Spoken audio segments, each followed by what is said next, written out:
আমি এক্ষুনি আমার বোনকে ডিসচার্জ করাতে চাই। আপনি এক্ষুনি ডিসচার্জ পেপার তৈরি করুন তাড়াতাড়ি। ডিসচার্জ? কিন্তু উনি তো এখনো কোমায়। দেখুন আমার এসব জেনে কোনো কাজ নেই, আমাদের এক্ষুনি এখান থেকে বেরোতে হবে। আপনি তাড়াতাড়ি করুন প্লিজ। এভাবে কি করে ডিসচার্জ করে দিই? ওনার প্রাণের থেকেও কি এমন বেশি জরুরি? দেখুন আমার এত তর্ক করার কোনো সময় নেই, আপনি আমার সঙ্গে তর্ক করবেন না। তাড়াতাড়ি করুন প্লিজ, যেটা বললাম সেটা করুন।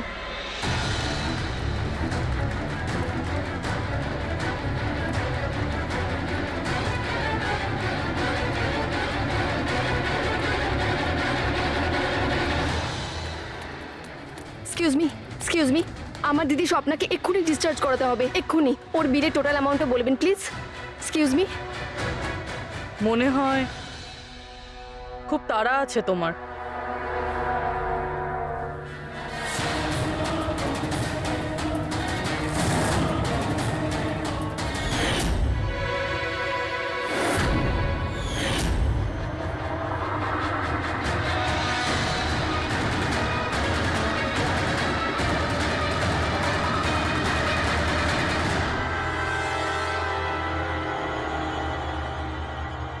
ক্যাফেতে ওই ফোন কলটা, ওটা আমাদেরই প্ল্যান ছিল।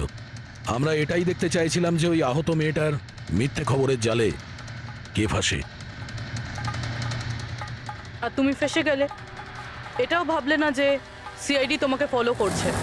তুমি নিজেই আমাদের এখানে নিয়ে এসেছো, আর তাই পালিয়ে কোনো লাভ নেই।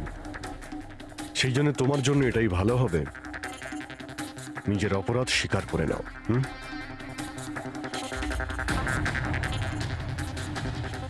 অনিকেত আমার দিদিকে জীবন্ত অবস্থাতে মেরে ফেলেছিল।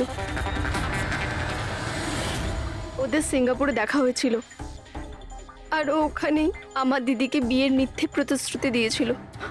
ওরা এঙ্গেজমেন্টও করে নেয়, আর তারপরে বিয়ের কথা বললেই ও এড়িয়েই যেত। আমার দিদি যখনই বিয়ের ডেট ফিক্স করার কোনো কথা তুলতো, তখন সবসময় কোনো না কোনো অজুহাত দিতে শুরু করতো। আর এই ধরুন 6 মাস আগে ও বলল যে ওর মা নাকি খুব অসুস্থ, আর ওর মায়ের চিকিৎসার জন্য টাকার দরকার। আর আমার দিদি নিজের জীবনের সব সেভিংসটা দিয়ে দিয়েছিল। আর ও বলল যে ও সিঙ্গাপুর থেকে ফিরে এসেই আমার দিদিকে বিয়ে করবে। আর টাকা পয়সা নিয়ে অনিকেত সিঙ্গাপুর থেকে মুম্বাই আসে। হ্যাঁ, স্বপ্ন ওর অপেক্ষা করতে থাকলো, আর সেটাও পুরো 3 মাস ধরে। তারপরে একদিন আমি দেখলাম যে ও মুম্বাইয়ের ওই ক্যাফেতে ছিল, তাও আবার অন্য মেয়েদের সাথে। তার মানে ও স্বপ্নাকে বিয়ে করতেই চায়নি? না, ও স্বপ্নাকে ঠকাচ্ছিল। ও স্বপ্নার ইনকাম করা টাকা অন্য মেয়েদের পেছনে ওড়াচ্ছিল। আর আর ওর মাও কিন্তু অসুস্থ ছিল না, কারণ ওর তো কোনো মাই ছিল না। ওর মা তো অনেকদিন আগেই মারা গেছিলেন। তাই তুমি প্রতিশোধ নেওয়ার একটা প্ল্যান করলে। স্বপ্না তো আমার কোনো কথা বিশ্বাস করতে চাইতোই না। ওর ভালোবাসায় অন্ধ হয়ে গেছিল। ওর প্রমাণের দরকার ছিল, তাই অনিকেতের সত্যিটা সামনে আনার জন্য আমি এরিকার ফোন চুরি করি, আর ওর নাম দিয়েই আমি ম্যাচআপ অ্যাপে ওর ফেক প্রোফাইল তৈরি করি, আর অনিকেতের সঙ্গে চ্যাটিং করতাম। আর ও ইজিলি আমার ফাঁদে পড়ে যায়। তারপরে আমি ওকে ওই ফ্যাক্টরিতে আসতে বলি, আর তার সাথে স্বপ্নাকেও আসতে বলি, যাতে ও নিজের চোখে সবকিছু দেখতে পাক। কিন্তু ওই দিন যখন আমি ওখানে গেছিলাম, তখন আমি দেখলাম যে এটা কি করছো তুমি? হিসেবটা শেষ করে দিচ্ছি। তুমি আমার সাথে যা করেছো তারই শাস্তি এটা। আমি সব জানি তুমি আমার টাকা কোথায় কোথায় খরচ করেছো, আর কত মেয়ের জীবন তুমি নষ্ট করবে। Aniket please drop the gun. Aniket please. টাকা চাই তোর? এই তুমি এটা কি করছো? বেরো এখান থেকে, চুপচাপ বেরো এখান থেকে। আরে ছাড়ো ওকে, ছেড়ে দাও। ওকে বললাম না বেরো এখান থেকে।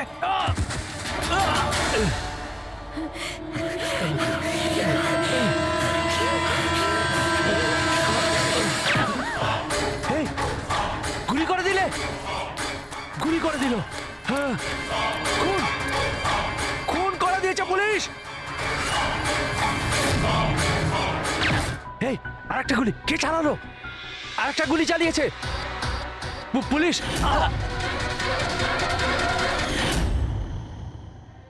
তুমি জানো, অনিকেতের লাশ পর্যন্ত আমাদের ওই সঞ্জীব বাবু পৌঁছে দিয়েছিলেন। উনি দেখতে পান না, কিন্তু ওনার ওই সংবেদনশীল দস্তানা সেনসিটিভ গ্লাভস চোখের থেকে কম না। প্রতিশোধ নেওয়ার জন্য তুমি অনিকেতকে খুনই করে দিলে, কিন্তু এখন তো সারা জীবন জেলেই কাটবে। আর তোমার বোন স্বপ্না, যার জন্য তুমি এই সব করলে, সে তো আগে থেকেই কোমাতে রয়েছে। আর যেদিনও কোমা থেকে ঠিক হবে সেদিন তোমার কাছেই যাবে, জেলের গরাদের পিছনে।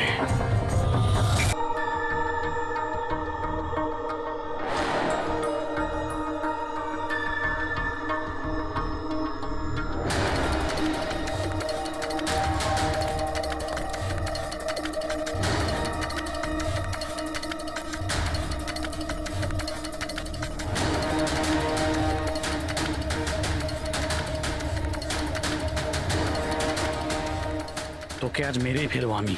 তুই আমার হাত থেকে আর বাঁচতে পারবি না। না না, তুমি এটা করতে পারো না, প্লিজ। তুমি তুমি এরকম করতে পারো না। নিশ্চয়ই পারি। কে ওখানে? তুমি আমার সঙ্গে যা করেছো তারপরে তো আমি নিশ্চয়ই করব। কে ওখানে?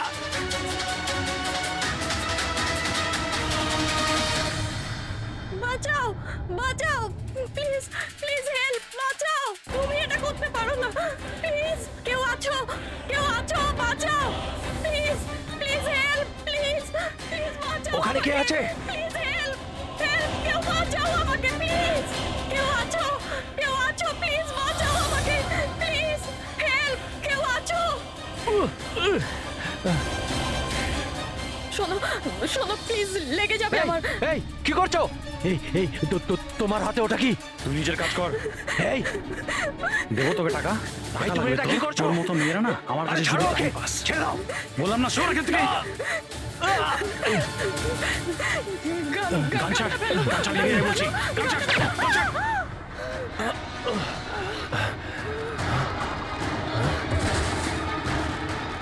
এই গুলি করে দিলে, গুলি করে দিল। হ্যাঁ, খুন খুন করেছে, খুন করে দিয়েছে পুলিশ, খুন করেছে পুলিশ। এই আরেকটা গুলি কে চালালো?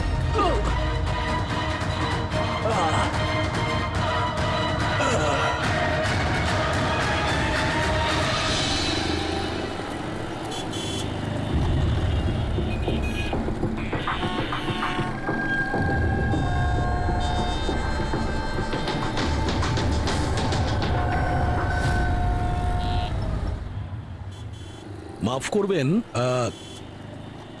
খুন আপনি দেখেছেন? কিন্তু আপনি দেখলেন কি করে? বলতে চাইছি যে আপনি তো দেখতে পাই না, তাই তো। হ্যাঁ, ওই আর কি, মানে বলতে চাইছি আপনি দেখলেন কি করে খুন হতে? এইটার সাহায্যে। এটার সাহায্যে? কি এটা? এটা সেন্সর গ্লাভস। এতে সেন্সর ফিট করা আছে, যার থেকে অদৃশ্য তরঙ্গ বেরিয়ে যায়। ওই তরঙ্গের সামনে যা কিছু থাকে ওতে ধাক্কা খেয়ে ওগুলো ফিরে আসে। তাতে আমি জানতে পারি যে আমার সামনে কি হচ্ছে। মানে এক প্রকার এটা আপনার চোখের কাজ করে? হ্যাঁ, আপনি সেটা বলতে পারেন। আরে কিন্তু এটা এটা কি করে হতে পারে? হতে পারে। এক মিনিট, আপনি আপনি একজন মহিলা, আপনি চুল বেঁধে রেখেছেন। স্যার, এটা তো ইনি আন্দাজেই বলছেন। আর আপনি আপনি বেশ গোলগাল দেখতে, হেলদি ইয়াং বয়। এটা তো ভুল বলেননি, দিন দিন তো মোটা হচ্ছ। ওয়েট তো চেক করেছিলাম স্যার, একটু কমও দেখাচ্ছিল। আপনি বলছেন যে এই ডিভাইসের সাহায্যে আপনি দেখেছেন কাউকে খুন হতে? একটা মেয়ের খুন হয়েছে স্যার, তাকে গুলি করা হয়েছে, গুলি। কোথায়? আই মিন এখানেই কাছাকাছি? না, এখানে নয়, এই এই জায়গাটা একটু এবড়ো খেবড়ো। ওটা খুব স্মুথ ছিল, ওখানে সিঁড়িও ছিল না। আচ্ছা, আপনি ওই জায়গা থেকে এখানে কি করে এলেন? জানি না, ঘটনাস্থলে কেউ আমাকে এখানে পিছন থেকে মারলো, আর তারপর আর কিছু জানি না। চোখ খুলে দেখলাম আমি এখানে। সঞ্জীব বাবু, কাল রাতে কি হয়েছিল আপনি আপনি ডিটেলসে বলুন আমাদের। আসলে আমি কাজ থেকে ফিরছিলাম আর তখন আমার অটোটা একটা সিগন্যালে দাঁড়ায়। হে হে এই ওদিকে কি, ওদিকে কি কি? আরে ভেতর থেকে তুমি একটা মেয়ের চিৎকার শুনতে পেলে না? মেয়ের চিৎকার? কি বলছেন কি আপনি? ও বের বললো। কি বলছেনটা কি আরে আপনি? আচ্ছা নাও, এটা তুমি রাখো রাখো। ঘটনাস্থলে আমি যখন পৌঁছলাম তখন দেখলাম যে একটা ছেলে আর একটা মেয়ে ছিল। ছেলেটার হাতে পিস্তল ছিল, গান। দুজনে ঝগড়া করছিল, ধস্তাধস্তি হচ্ছিল। খুন করেছে পুলিশ। এই আরেকটা গুলি। ব্যাস, যখন আমার চোখ খুললো তখন ওই ছেলেগুলো আমার গ্লাভস চুরি করবার চেষ্টা করেছিল আর আমি ওদের ধরে ফেলি।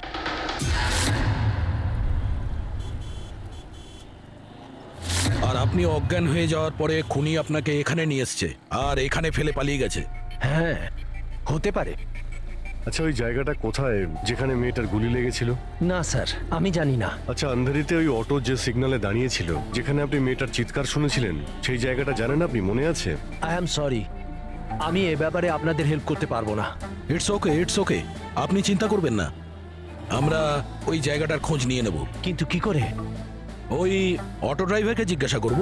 এত বড় শহরে ওই ড্রাইভারকে আপনি কোথায় খুঁজে পাবেন স্যার? পেয়ে যাব। ওদের নেটওয়ার্ক খুবই ফাস্ট, সারা শহরে ছড়িয়ে আছে। পেয়ে যাব। ওনার নাম, ঠিকানা বা অন্য কিছু জানেন আপনি? ও ও টুপি পরেছিল আর পুরনো গান শুনছিল 90-এর দশকের। আর ওর অটোতে আগুন নেভানোর যন্ত্রও লাগানো ছিল। আর হ্যাঁ, ওর কথাবার্তা দেখে মনে হচ্ছিল ও উত্তর ভারতে থাকে। হ্যালো, কি উত্তর ভারতের লোক? পুরনো গান শোনে, আবার টুপিও পরে, আগুন নেভানোর যন্ত্রও আছে ওর অটোতে। ঠিক আছে, দেখছি।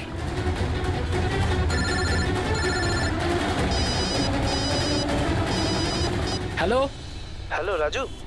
হ্যাঁ ভাই, সিআইডি অফিসাররা একজন অটো চালককে খুঁজছে যে টুপি পরে আর ওর গাড়িতে নাকি একটা আগুন নেভানোর যন্ত্র লাগানো আছে। টুপি ঋষিদ হবে ভাই। হ্যাঁ রাজু, বল। ঋষিদ, কাল রাতে কি আন্ধেরির কোনো সিগন্যালে ছিলিস? হ্যাঁ ছিলাম তো, বল। ওখানে কোনো প্যাসেঞ্জার নেমেছিল নাকি? হ্যাঁ, কিন্তু ও তো অন্ধ ছিল। কি হয়েছে নাকি বল? আরে ওর সাথে একটা দুর্ঘটনা ঘটে গেছে।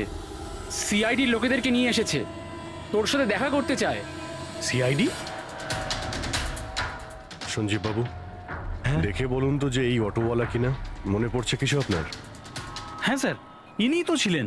হ্যাঁ, এই ছেলেটা। স্যার, আমি কিছু করিনি স্যার, আমি কোনো চিৎকার শুনিনি স্যার।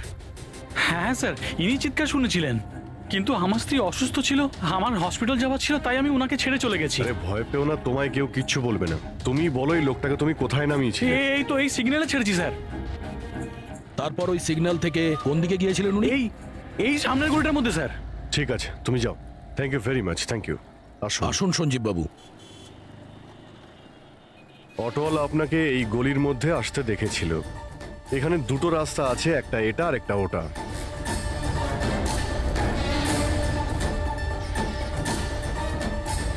কিছু মনে পড়ছে আপনার কোথায় গিয়েছিলেন? সঞ্জীব বাবু, একটু মনে করে বলুন যে আপনি এর মধ্যে কোন গলিতে গেছিলেন?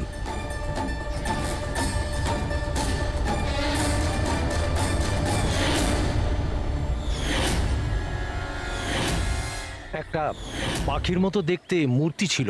চলো আমরা এখান থেকে শুরু করি। সামনে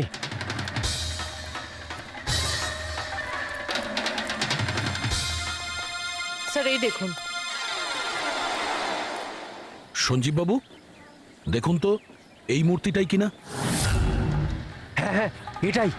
অভিজিৎ স্যার, মূর্তি পেয়ে গেছি। এটা কি? আরে গুড। এই যে এইটাই। আচ্ছা, এর পরে সঞ্জীব বাবু, এরপর মনে আছে আপনি কোথায় গিয়েছিলেন? 3টে গোল দেখতে পেয়েছিলাম।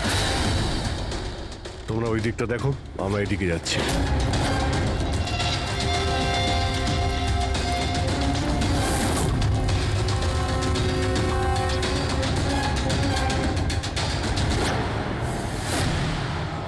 স্যার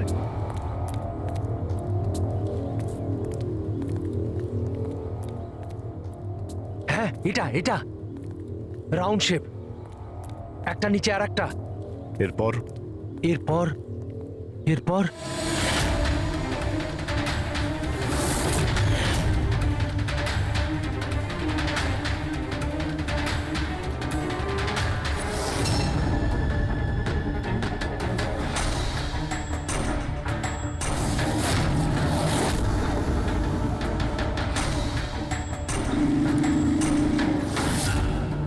এদিকে এদিকে, এই যে। সাবধানে। আরে স্যার, ঘুরে ফিরে সেখানেই চলে এলাম যেখান থেকে শুরু করেছিলাম। আরে সেই জন্যই তো উনি চিৎকার শুনতে পেয়েছিলেন।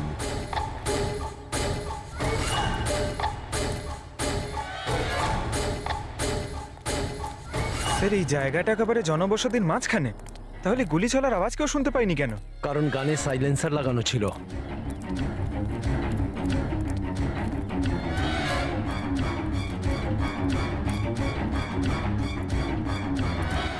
আসুন, একটা স্টেপ আছে, সাবধানে।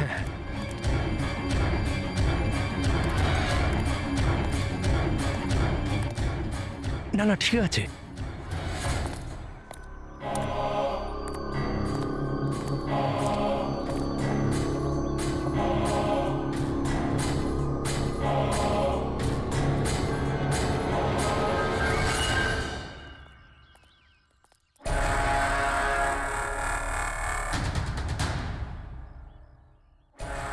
কি হলো? আপনারা দাঁড়িয়ে পড়লেন কেন? কি আছে? লাশ পেলেন? সঞ্জীব বাবু, আপনি বলেছিলেন গুলিটা কোনো মেয়ের লেগেছিল। হ্যাঁ হ্যাঁ, মেয়ের গায়ে লেগেছিল। আমি তাকে ছুঁয়ে দেখেছিলাম। ওর গুলি লেগেছিল, রক্ত বেরোচ্ছিল। কেন বলুন, কি হয়েছে?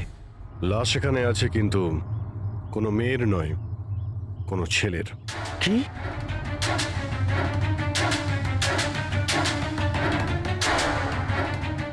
He is dead. মনে হচ্ছে সেই যে ওই মেয়েটাকে মারার চেষ্টা করেছিল।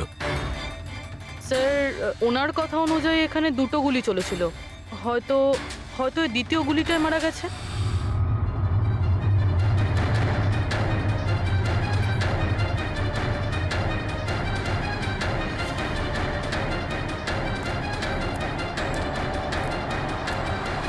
স্যার, স্যার এখানেও তো রক্ত পড়ে আছে। ওটা যদি ওর রক্ত না হয় তাহলে ওই মেয়েটার হতে পারে। গুলি তো ওর এখানেই লেগেছিল স্যার।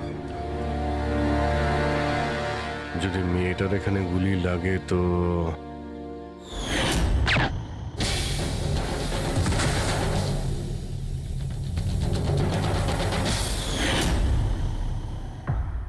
আপনি বললেন যে আপনার মাথায় পিছন থেকে কেউ মেরেছিল, তো সেটা দ্বিতীয় গুলি চলার পরে আপনার লেগেছিল নাকি সেটা চলার আগে? না না, দ্বিতীয় গুলিটার পর মেরেছে। স্যার কি হচ্ছে এসব? কিছু বুঝতেই পারছি না। স্যার, রক্ত তো অনেক বেরিয়েছে। ওই মেয়েটা নিশ্চয়ই আহত। স্যার, না তো কোনো মোবাইল পেয়েছি, না ওয়ালেট, কোনো আইডেন্টিফিকেশন নেই। আর স্যার, ওর হাত আর আঙুলে যে চিহ্ন আছে সেগুলো দেখে মনে হচ্ছে কেউ যেন ঘড়ি আর আংটি চুরি করে নিয়েছে। আচ্ছা, এদের দুজনকে ছিনতাইয়ের উদ্দেশ্যে মারেনি তো? আগে এটা খোঁজ নিতে হবে যে মেয়েটা কোথায়। যদি আহত হয় কোনো হসপিটালে থাকবে, আর যদি মারা যায় তাহলে খুনি ও লাশ গুম করার চেষ্টায় রয়েছে। মিসিং পার্সন ব্যুরোতে খোঁজ নিয়ে দেখো তো এর ব্যাপারে কিছু জানতে পারা যায় কিনা। বস, ক্রাইম স্পটে ওই জায়গাতে মাটির ওপর যে রক্ত পাওয়া গেছিল, ডিএনএ টেস্ট অনুসারে ওই রক্তটা কোনো মেয়ের। আসলে এই মেয়েটা ওই সময় ওখানে উপস্থিত ছিল না যখন তোমরা গেছিলে, কিন্তু ক্রাইম যখন হয়েছিল তখন ওই মেয়েটা নিশ্চয়ই ওখানে ছিল। আর স্যার, দুর্ঘটনার সময় রাত 11টা থেকে 1টার মধ্যে। ঠিকই তো আছে, সঞ্জীবও তো ওই সময় ছিল 11:30 নাগাদ। হ্যাঁ স্যার, আর সঞ্জীব বাবুকে অজ্ঞান অবস্থায় সেখানে রেখে দেয় যেখান থেকে আমরা ওনাকে পাই। আরো একটা কথা স্যার, দুটো গুলি চলেছিল। মেয়েটার গুলি লেগেছিল আর ও ওখানেই অজ্ঞান হয়ে পড়ে গেছিল সঞ্জীব বাবুর কাছেই। তারপরে স্যার দ্বিতীয় গুলিটা করা হয়েছিল যেটা ছেলেটার লেগেছিল। তার মানে সঞ্জীব বাবু ছাড়াও ওখানে আর কেউ ছিল। যে ওই আহত মেয়েটাকে ওখান থেকে নিয়ে গিয়েছিল আর সঞ্জীব বাবুকে ওই ফুটপাতে ফেলে গেছিল? স্যার আমি আশেপাশের এলাকায় খোঁজ নিয়েছি, ওখানে কেউই কোনো ছেলে এবং মেয়েকে আসতে বা কোনো আহত মেয়েকে ওখান থেকে যেতে দেখেনি। আচ্ছা, সালুকে একটা কথা বলো, যদি কুনি সঞ্জীবকে ক্রাইম সিন থেকে তুলে নিয়ে গিয়ে ওখানে যেখানে আমরা ওকে পাই, তাহলে হতে পারে ওই লোকটার কোনো ট্রেসেস সঞ্জীবের পোশাকে আছে। খোঁজ নিতে পারবে কে ছিল সে? অবশ্যই খোঁজ দিতে পারবো। তাহলে খোঁজ নাও।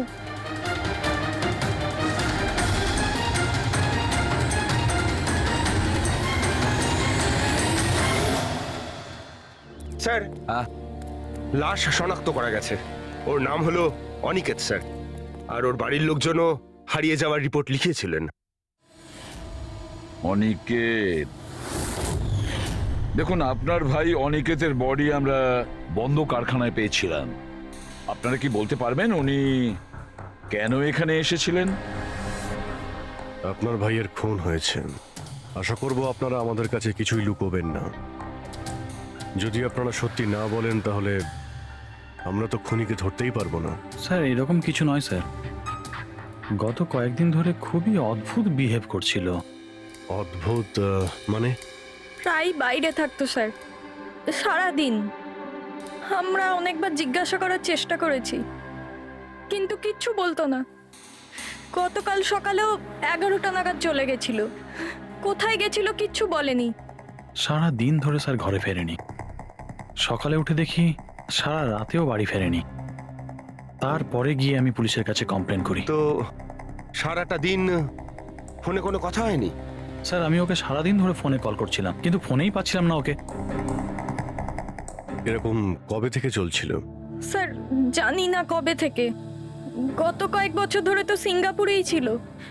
এই তো কিছু মাস আগেই ইন্ডিয়া এলো, তখন থেকেই এরকমই বিহেভ করছিল। সিঙ্গাপুরে কি কাজ করতেন ইনি? ওখানে হোটেলে জব করতো। এ বিবাহিত ছিল? না স্যার, বিবাহিত ছিল না। কোনো মেয়ের সাথে এর সম্পর্ক ছিল? কারণ মরার আগে ও কোনো মেয়ের সঙ্গে ঝগড়া করছিল। জানি না স্যার, আমরা কিছুই জানি না এর কোনো মহিলার সঙ্গে কোনো অ্যাফেয়ার বা বন্ধুত্ব আছে কিনা, কিছুই জানি না। স্যার, স্যার এনাদের থেকে অনিকেতের নাম্বার নিয়ে আর কল রেকর্ডস চেক করি স্যার। তাতে জানতে পারি যে একটাও মেয়ের নাম্বার নেই স্যার, শুধু ছেলেদের সঙ্গেই কথা বলতো, আর বেশিরভাগই ওর সঙ্গে যারা কাজ করতো তাদের। আর স্যার মৃত্যুর আগেও ও কাউকে ফোন করেনি নিজের ফোন দিয়ে। কোনো মেয়ের নাম্বার পাওয়া যাচ্ছে না, এটা তো খুব অবাক কাণ্ড। স্যার খুবই সাদাসিধে লোক ছিল, শুধু নিজের কাজ নিয়েই ব্যস্ত থাকতো। ঠিক আছে, আপনারা যেতে পারেন। যদি দরকার হয় আপনাদের ডেকে নেব।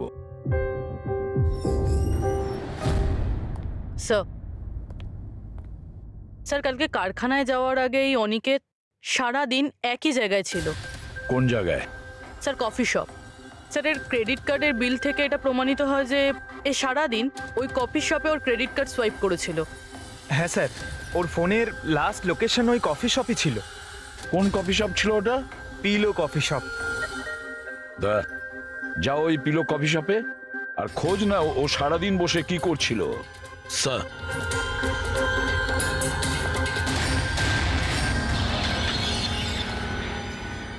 বস, কি খবর নিয়ে এসেছো? এমন খবর এনেছি যেটা আমাদের কাছে খুব জরুরি। কি? এর পোশাকের মধ্যে আমি কয়েকটা আলাদা আলাদা ডিএনএ স্যাম্পল পেয়েছি। কিছু মানে? কিছু মানে 5 জন লোকের ডিএনএ স্যাম্পল পেয়েছি। 5? হ্যাঁ 5, আর এই 5 জনই মেয়ে। আর সঞ্জীবের জামা কাপড় থেকে আমরা 2 ধরনের ডিএনএ পেয়েছি, আর এই দুটো স্যাম্পল অনিকেতের জামা কাপড় থেকে পাওয়া স্যাম্পলের সঙ্গে ম্যাচ করে গেছে। মানে 5 জনের মধ্যে 2 জন যারা অনিকেতকে ছুঁয়েছিল, ওরা আবার সঞ্জীব বাবুকেও ছুঁয়েছিল। তার মানে অভিজিৎ, এই পুরো কাজটা দুটো মেয়েই করেছে।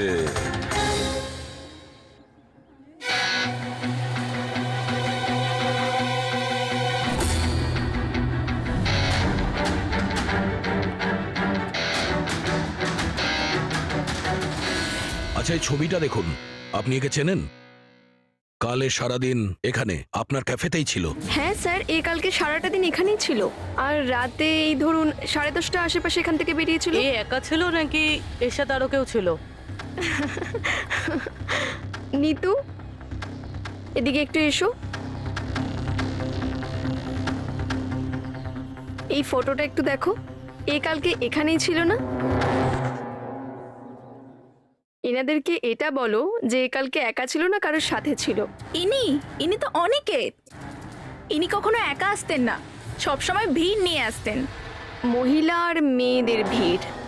আর শুধু কালই নয়, ইনি আমাদের রেগুলার কাস্টমার, প্রায়ই এখানে আসেন। আচ্ছা ও রোজ একই মেয়ের সাথে আসতো না আলাদা আলাদা? আলাদা আলাদা আসতো স্যার, আর দিনে কম করে 3 থেকে 4 জন। খুবই পাকা খেলোয়াড় ছিলেন ইনি। একবার তো আমি ওনাকে জিজ্ঞাসাও করেছিলাম যে এতগুলো মেয়ের সাথে বন্ধুত্বটা হলো কি করে।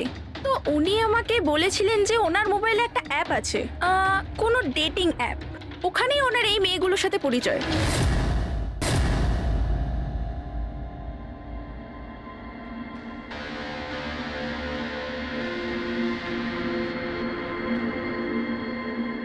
কিছু জানতে পেরেছো? হ্যাঁ স্যার, অনিকেতের ডেটিং অ্যাপের ব্যাপারে জানা গেছে। ওই অ্যাপটার নাম ম্যাচ আপ। Match up? এটা দুজনের সাথে বিয়ে দেওয়ার কোনো অ্যাপ নয় তো? হ্যাঁ স্যার, ওই রকমই কিছু, কিন্তু অনিকেত এই অ্যাপের ভুল ব্যবহার করেছে।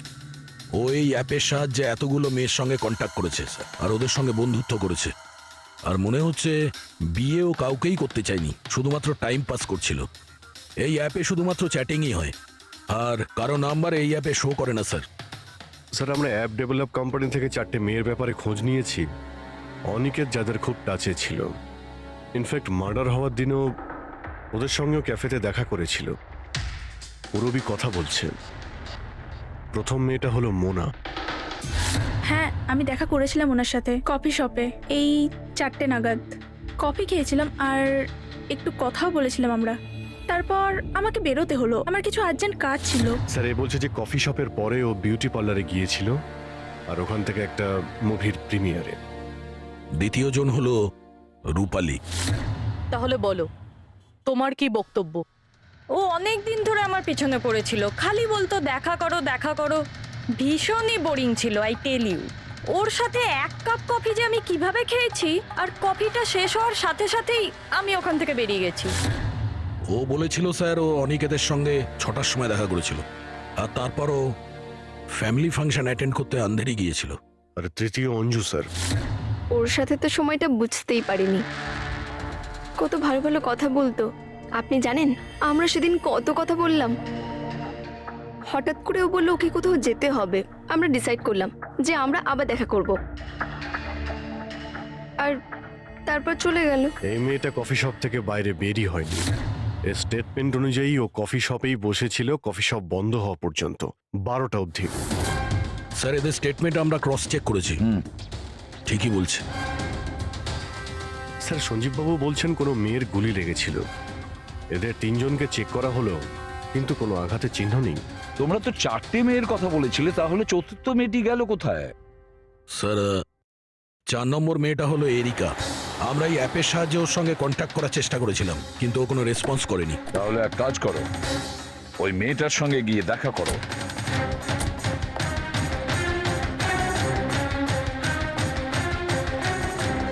রজত, তাড়াতাড়ি রেডি হও। আর কত সময় নেবে? এতটা সময় তো মেয়েরাও নেয় না। আসছি বাবা, জাস্ট 2 মিনিট। Excuse me. হ্যাঁ বলুন, কাকে চাই? এরিকা। হ্যাঁ আমি, কিন্তু আপনারা? সিআইডি। সিআইডি?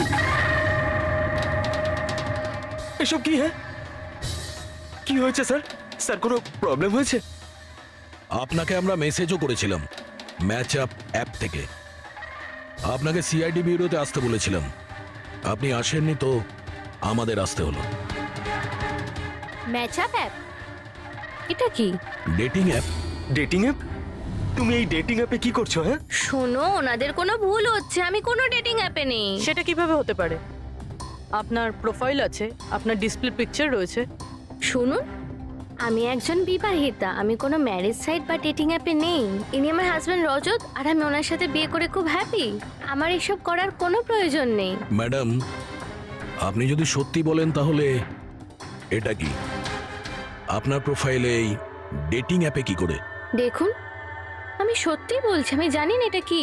আমি এরকম কোনো প্রোফাইলই বানাইনি। তো আপনি এটা বলতে চাইছেন যে আপনার নামে কেউ ফেক আইডি বানিয়েছে? হুম, আচ্ছা, আপনি কোনো অনিকেত নামে কাউকে চেনেন? অনিকেত? এই লোকটা? না স্যার, আমি একে চিনি না। স্যার, কি করছেন আপনারা? কেন আমাদেরকে ডেকেছেন? আমরা আপনাদের বলিনি, কিন্তু অনিকেত, যার সঙ্গে আপনারা কফি শপে দেখা করেছিলেন, ওর খুন হয়ে গেছে ওই রাতেই। কিন্তু স্যার, আমরা ওকে কেন মারবো? আমরা তো ওকে ঠিকমতো চিনতামই না। ইনফ্যাক্ট এই ঘটনার কিছুদিন আগে তো ওর সাথে চ্যাট হয়েছিল আমার অ্যাপে। হ্যাঁ, আর ওই দিনই তো আমি প্রথমবার দেখা করেছিলাম ওর সাথে। আর আমার সাথে তো ওর সেরকম কোনো শত্রুতাও ছিল না। আর আমি তো ওই অ্যাপেই নেই, এমনকি আমি ওকে চিনিও না। ওই অ্যাপের প্রোফাইলে আপনার পার্সোনাল পিকচার ছিল। সেই পিকচার আপনার ফোন থেকেই নেওয়া হয়েছিল। কোনো স্ট্রেঞ্জারের কাছে আপনার ছবি কিভাবে আসবে? ম্যাম, আমি জানি না আমার ছবি কিভাবে ওর কাছে গেল। আমার ফোন কিছুদিন আগে হারিয়ে গিয়েছিল। ফোন চুরি হয়ে গেছে? কোথায়? স্যার, ঠিক জানি না, মনে পড়ছে না। কোনো ব্যাপার না, আপনারা কিছুক্ষণের জন্য আমাদের সাথে কোঅপারেট করুন, আমরা জেনে যাব খুনিকে। ফ্রেডি?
সঞ্জীব বাবু, এদের মধ্যে কেউই না যে ওদিন ঘটনাস্থলে ছিল? এদের মধ্যে কেউ নয়। ঠিক আছে, আপাতত আপনারা যেতে পারেন। Thank you.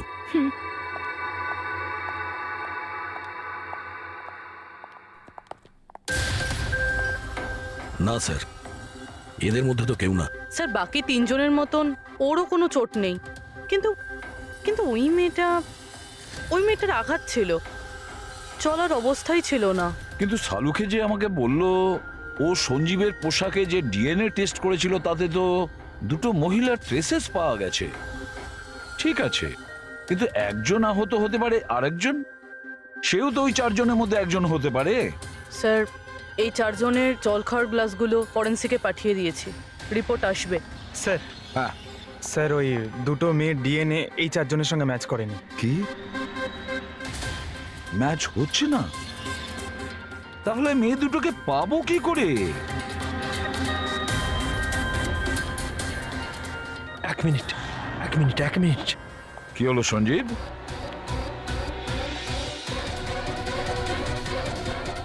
এসিবি স্যার, আমি এই গন্ধটা চিনি। গন্ধ? আমার আফটার শেভ মনে হয় স্যার। না না, এটা ওই গন্ধ যেটা আমি ঘটনাস্থলে পেয়েছিলাম, একদম ওটার মতো। কফি আর চা?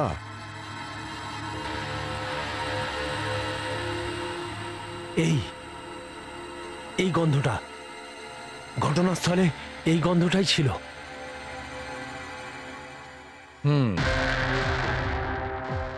আর আমি পঙ্কজের জামার হাতার ওপরে কফির দাগ পেয়েছি।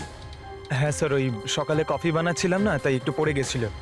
তার মানে ডক্টর সালুখে ওই ক্রাইম সিনে কফি আর চায়ের মিশ্রিত একটা গন্ধ ছিল। ক্রাইম সিনে না খুনির কাছে? চা আর কফির মিশ্রিত কোনো স্মেল তখনই আসে যখন সে বারবার চা আর কফি বানায়। যেমন কোনো কুক বা কেউ কফি শপে কাজ করলে, যেমন পিলো কফিতে। পুরো একটা কাজ করো, এরিকাকে জিজ্ঞেস করো যে ওর ফোন পিলো কফি শপের আশেপাশে হারিয়েছিল কিনা। সো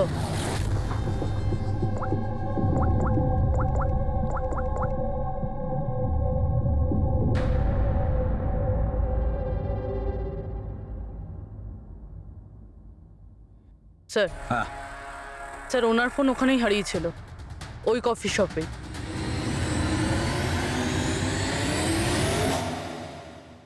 এই মেয়েটা এখানে প্রায়ই আসে না? হ্যাঁ, এনাকে দেখেছি তো এখানে। এর ফোনটা হারিয়ে গেছে। তো এর ফোনটা যখন হারিয়েছিল, এখানে ডিউটিতে কে ছিল?